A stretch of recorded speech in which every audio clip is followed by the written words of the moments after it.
The kitten Nori walked around the supply closet in the dim light. She thought about her regular Nori life. She stayed completely kitten shaped. Then, because she decided to, she popped back into her own Nori body. She looked at Elliot with wonder. That was great, Elliot said. Oh my gosh, Nori. I timed it on my phone and you were kitten for a whole 10 minutes.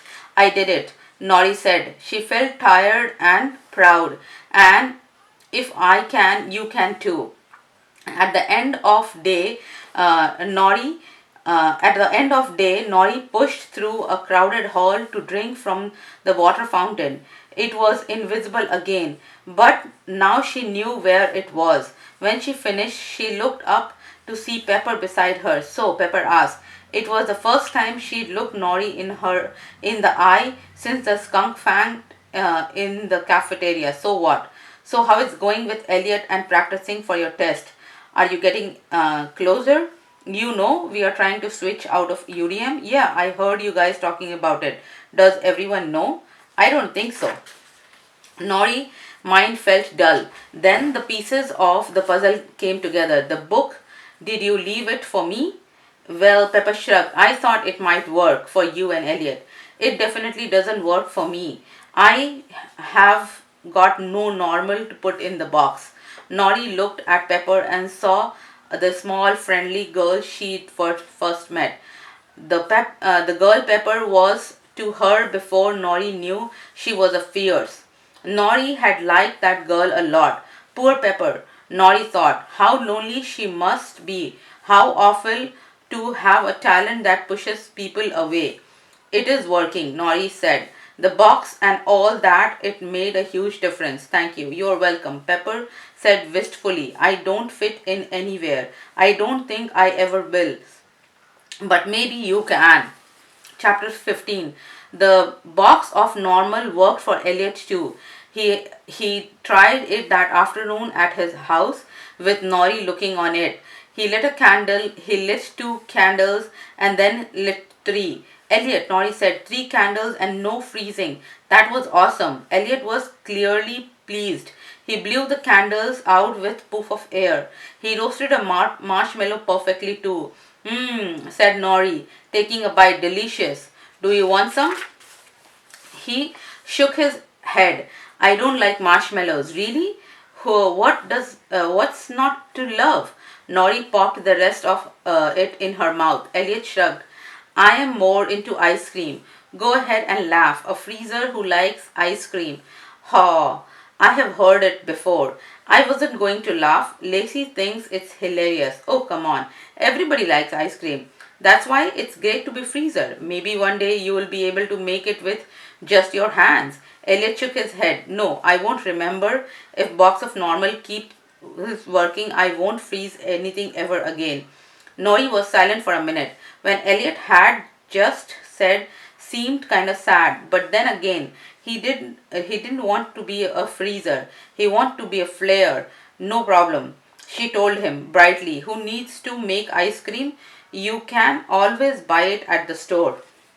The next week they practiced every chance they got, day after day. Nori became a puppy. The puppy did not sprout squid legs. Nori became a skunk. The skunk did not grow an elephant trunk. Elliot cooked eggs and marshmallows. Sometimes they were burned or undercooked, but never ever did they freeze.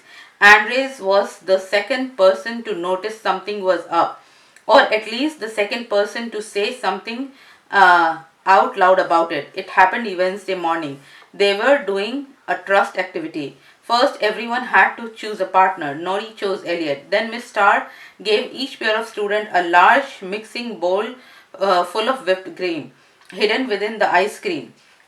She explained were cherries, the same number in each bowl. More than 5, fewer than 25. The team who finds the most cherries wins, Miss Starr said. Her eyes danced, but there's a catch. Of course there is, Bax grumbled. He had been paired with Andres for a partner, which required him to grab Andres' leash and haul him down from the ceiling, hand over hand. Then he handed Andres the bag of bricks. Even So Andre still floated a foot off the floor like a boy-shaped balloon. What's the catch? Villa asked. Her partner was Pepper, and Nori noticed that they were wearing striped t-shirt. These days they often coordinated clothes. The catch is that you have to find the cherries using only your mouths. Miss Star bounced on her toes. Just your mouth, not your hands. Everyone looked at her. What about the germs? Marigold said. No one is sick, are they? Miss Star asked. She barreled on. Great then. I'm going to have problem with this, Sebastian said. The sound waves of slurping and absurdly bright. I will need sunglasses. You can close your eyes, said Miss Star. How does this exercise build trust? Elliot asked. You get whipped cream all over your face, the teacher answered. It's going to be hilarious. You shall laugh with each other, not at each other, which builds community. But it's also an exercise meant to stretch your brain. This is not a typical way to find cherries. It will develop your natural instinct. Is there a typical way to find cherries? Elliot asked. Yeah, it is called grocery store, Villa said. My natural instinct is to not stick my face uh, into a bowl of whipped cream, Bax said. Miss Star ignored him. She raised her chin and said, Ready, set, go. Sebastian delved into whipped cream. He emerges with fluffy white beard, thick white eyebrows and closed eye. He licked the whipped cream off his mouth. Yummy. Have I got any on face? Marigold put her face into bowl too. I did it, she cried. She had wide round eyes with peaks of white. She moved her mouth around and spit a red cherry into her hand. Yay me. It was fun. Everyone began bobbing in and out of the bowls. Villa used the whipped cream to spike up her bangs. Pepper dipped only her nose into the whipped cream. Then she lifted her head with what looked like a glob of white snot. Kleenex. She deadpanned. Andres choked on a cherry and Bax hit him on the back, causing a blob of cream to splatter all over Bax's shirt. Everyone laughed, even Bax. Nori sat back. She soaked in a chaos and grinned. It was undeniably fun. Then she remembered fun wouldn't get her and Elliot out of UDM class and into regular classes. They needed to use this time to focus on the box of normal. Nori fished around in the bowl of cream with her hand and pulled out a cherry which she cleaned off with her shirt. She held the cherry out to Elliot and light the stem on fire. Elliot lifted his eyebrow. I can try, I guess. He glanced round, but there was lot going on. That's the point, Nori said. You know, in the book, you have to be able to ignore distraction. Elliot concentrated. Poof, the cherry stem burst into flame. Nice. Nori said, quickly dropping the cherry back into the wet bowl of cream. She pulled out a new cherry with her hand. This time, light just the tip like a candle. Elliot squinted and a tiny flame flared on the tippity tip of the stem. Elliot, yes, Nori cried. Hey, Andres accused, no fair. He set down his bag of brick and drifted up to the ceiling, and his voice boomed louder. Nori's using her hand to get cherries out, and Elliot lighting them on fire. Everyone stopped what they were doing. Their whipped cream covered faces swirled in Nori and Elliot's direction. You are doing your magic the right way, Villa said in a funny voice. How do you learn to light things on fire just instead of freezing them? Nori gulped. She sensed Elliot stiffening beside her. Nori and Elliot, Miss Star said quietly, I would appreciate if you could focus on my exercise while you are in my classroom. What does she mean? Villa asked. What other classroom you would be in? Nori couldn't tell everyone what she and Elliot were doing. She couldn't say to their faces that they wanted out of their class. It was the germ, she exclaimed, like Marigold said earlier. Marigold looked confused. I grossed out, Nori insisted. That's why Elliot lit the cherry on fire because I'm afraid of germs. She wasn't fan of germs, but after growing up in the house with 12 rabbit and a Tucson, she wasn't actually afraid of them. Not as afraid as she was about staying here in the upside down magic class. Pepper cleared her throat. People have trouble following rule when they get scared. I'm afraid of snakes, she offered. Nori shot her a grateful look. I am afraid of worms, Villa said, and they come out when it rains. Ah, so this is turning out to be a trust exercise of a different kind, Miss Starr said. She clasped her hand. In fact, this is a teachable moment. Everyone groaned. Let's each share something we scared of, Miss Starr said, passing out individually wrapped wipes. Nori is scared of germs. Pepper is scared of worms. Snakes, Pepper corrected. I am worm, Villa said. I am scared of heights, Miss Starr finished. It's silly, I know, but there it is. Andres, what are you scared of? Wide open spaces, he said.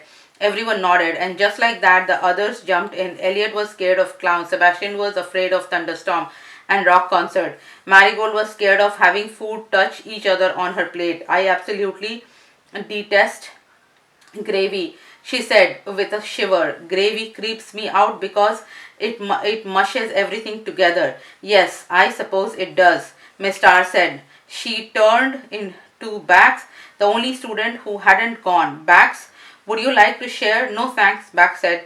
You would share anyway. Please. Bax glowered at Nori as if this new trust exercise was all her fault. No one spoke. The silence grew uncomfortable. Finally, Bax murmured something that Nori couldn't make out. I'm sorry, what? Miss Starr said. Sludge, Bax said, staring at the carpet. One more time. Bax exhaled. Sledgehammers. All right, sledgehammers, Villa said. Why? I get it, Elliot said. Because of the rock thing. Oh, the other said. It's a stupid thing to be afraid of, Bax muttered. No, it's not, Elliot said. I wouldn't want a sledgehammer hitting me. I wouldn't even want a very small hammer hitting me. He said it so earnestly that everyone laughed. I'm not kidding, he insisted. Hammers of all kinds are serious. Bax didn't smile at Elliot, but he didn't scowl either. Nori felt a rush of affection for Elliot, who was kind to people on purpose. She felt a rush of affection for Bax too. It surprised her. But I still want out, she told herself. Anyway, being moved to a regular class doesn't really mean I can't be friends with the UDM kid. Bax gave Elliot an awkward fist bump. Nori looked away. When everyone went around sharing their fears, she was the only one who hadn't told the truth. Finally, it was Friday and the day of the test. Nori and the Elliot arrived early to school. A woman wearing a narrow skirt, holding a clipboard, waited for them outside gymnasium. Elliot Cohen, she asked. Yes, Elliot squeaked. Go on then, the woman said, pushing open the door to the gym. Good luck. You'll be great. Toasted perfectly, Nori called. Toasted to perfection, Nori called. Elliot looked back at Nori. His eyes were wide. The woman with the clipboard followed behind. The door swung shut. Nori paced. She tried to crack her knuckles. She did jumping jacks to help her anxiety out. It felt like forever. Finally, Elliot burst through the gymnasium door, beaming from ear to ear. Perfect marshmallow, he shouted. Principal Gonzalez even ate it. He popped it right into his mouth and said it was the best marshmallow he had had all day. I mean, I know it was the only marshmallow he had all day, but who cares? Nori jumped up and down. Zamboozle, I'm so proud of you. The woman with the clipboard cleared her throat. Eleanor Horace. She let Nori into the gym. You are going to ace it, Elliot called out after her. Box of normal for the win. The door shut solidly behind her. She flinched.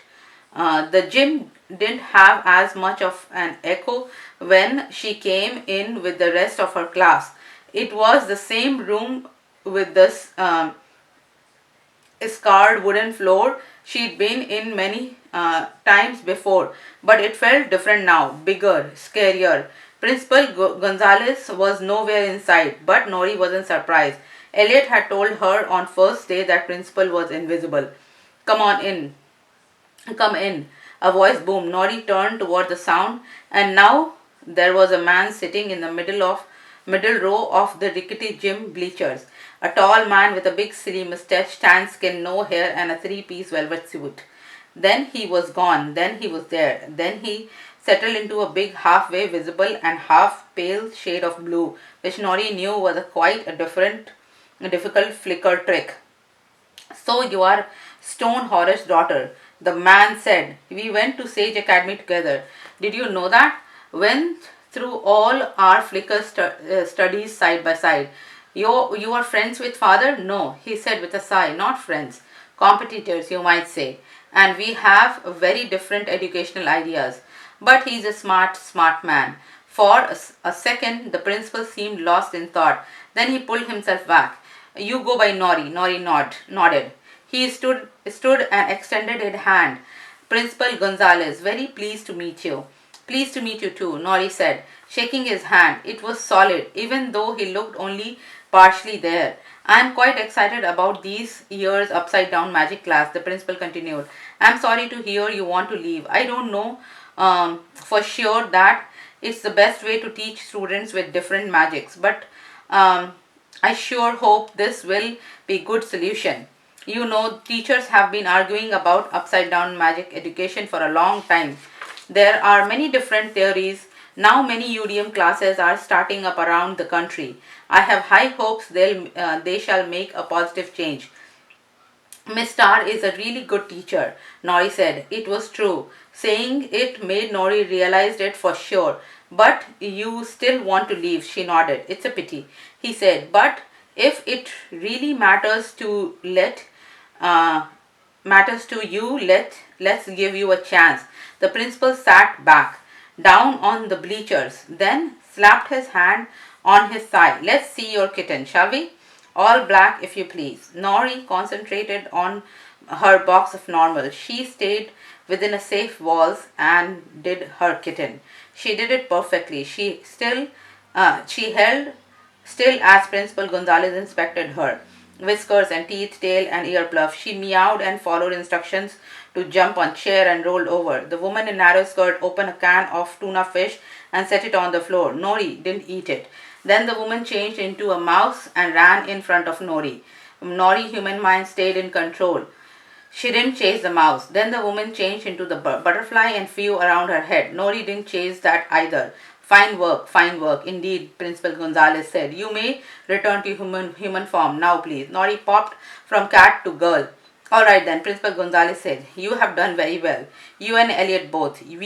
Can we switch to normal magic classes then? Nori asked. There are other factors to think about, the principal said. But you should be very proud of yourself. He studied her, stroking his chin. I shall have an answer for you by end of the day. Elliot waited outside of the gym for Nori. The bell rang to start the day, and they ran all the way to class. Never again, Elliot practically sang. Never again will I freeze a flower or turn a pizza into disc of ice cream. My freezing days are over. And no more skunk fang for me, Nori said. To her surprise, she felt a pang of loss. She pushed it away. Elliot stopped running. His cheeks were rosy. Nori, we are normal. Nori nodded. As long as we stay in our boxes.